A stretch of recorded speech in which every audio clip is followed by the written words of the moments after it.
নারায়ণগঞ্জের রূপগঞ্জের ৩০০ ফিট সড়কে বুয়েট শিক্ষার্থী মোতাসিম মাসুদ নিহতের ঘটনায় গ্রেফতার ৩ আসামিকে রিমান্ড শেষে কারাগারে প্রেরণ করেছে আদালত।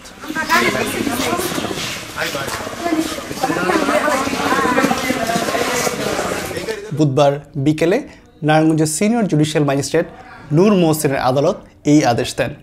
এর আগে দুপুরে রিমান্ড শেষে তাদেরকে আদালতে উপস্থাপন করে পুলিশ।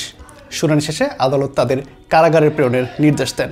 এর আগে গত 22 ডিসেম্বর সিনিয়র জুডিশিয়াল ম্যাজিস্ট্রেট নূর মোহসিনের আদালতে তাদেরকে উত্থাপন করা হলে আদালত তাদের 2 দিনের রিমান্ড মঞ্জুর করে, যদিও পুলিশ তাদেরকে জিজ্ঞাসাবাদের জন্য 5 দিনের রিমান্ড আবেদন করেছিল।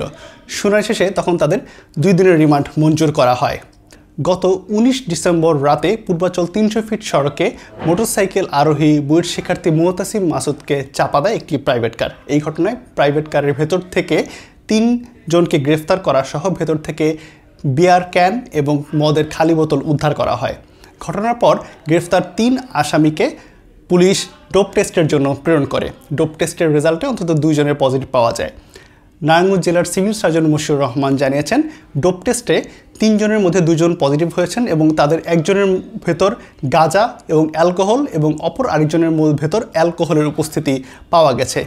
এই ঘটনায় নিহত মোতাসিম মাসুদের বাবা সড়ক আইনে একটি মামলা দায়ের করেছেন এবং পুলিশের পক্ষ থেকে মাদক আইনে আরেকটি মামলা দায়ের করা হয়েছে। মাঠের অলরাউন্ডার আমি আর ঘরের allrounder Tylox. Tylox toilet cleaner, clean মানেই টাইলক্স।